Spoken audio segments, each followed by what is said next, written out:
తెలుగు రాష్ట్రాల్లో భూ ప్రకంపనలు ఎలా చూడాలి? అసలు భూకంపానికి ప్రధాన కారణం ఏంటి? భవిష్యత్తులో మరిన్ని భూకంపాలు వస్తాయా? ములుగు జిల్లా మేడారంలో భూకంప కేంద్రం గుర్తించిన శాస్త్రవేత్తలు ఏమంటున్నారు? సేఫ్ జోన్ గా చెప్పుకునే హైదరాబాద్ కూడా ప్రమాదంలో ఉందా? Let's watch the story.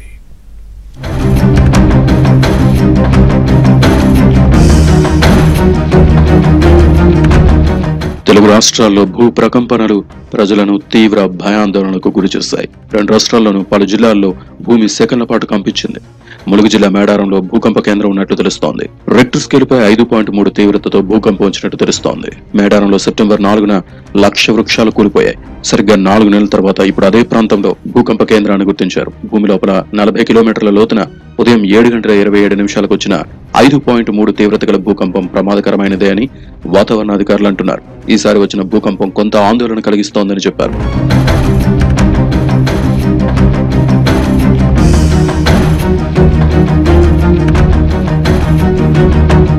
తెలంగాణతో పాటు ఏపీలో కూడా గత 30 ఏళ్లలో పెద్ద భూకంపాలేవీ రాలేదు. ముఖ్యంగా తెలంగాణలో ఏటా 3 నుంచి 4 తీవ్రత గల భూకంపం అరుదుగా వస్తూ ఉంటుంది. అయితే ఇది సర్వసాధారణమైన అధికారులు తెలిపారు. గత 30 ఏళ్లలో 4.3 తీవ్రతతో వచ్చినదే పెద్ద భూకంపమని, ఇప్పుడు ఏకంగా 5.3 తీవ్రత గల భూకంపం వచ్చింది కాబట్టి దీని విషయంలో అప్రమత్తంగా ఉండాల్సిన అవసరం కనిపిస్తోంది. అయితే గోదావరి పరివాహక ప్రాంతాలు మిగతా ప్రాంతాల కంటే ఎక్కువ లోతు కలిగి ఉంటాయి. ఈ ప్రాంతాల్లో భూమి లోపల చాలా కన్నాలుంటాయి. తరచూ నీరు భూమిలో కదలికలకు కారణమవుతుంది.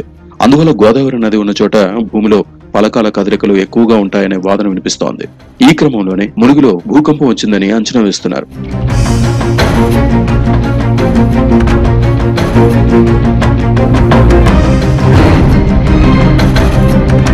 మరోవైపు సేఫెస్ట్ ప్లేస్ గా చెప్పుకునే హైదరాబాద్ లోను భూమి కంపించింది. భూకంపాలకు సంబంధించి దేశంలో ప్రాంతాలను జోన్లుగా విభజించారు. వాటిలో హైదరాబాద్ జోన్ 5లో ఉంది. అంటే భూకంపాలు వచ్చే అవకాశాలు హైదరాబాద్ లో చాలా తక్కువ. కానీ ఇప్పుడు ఇక్కడ కూడా ప్రకంపనలు వచ్చాయి. బోరబండ, రహమత్ నగర్, కార్మిక్ నగర్, యూసఫ్గూడలో కొన్ని సెకండ్ల పాటు భూమి కంపించింది. అలాగే సికింద్రాబాద్, బేగంపేట, హిమయత్ నగర్, రాజేంద్ర నగర్, హైత్ నగర్ ప్రాంతాల్లోనూ సెకండ్ల పాటు ప్రకంపనలు వచ్చాయి. దీంతో ఒక్కసారిగా ఇళ్ల నుంచి జనం పరుగులు తీశారు.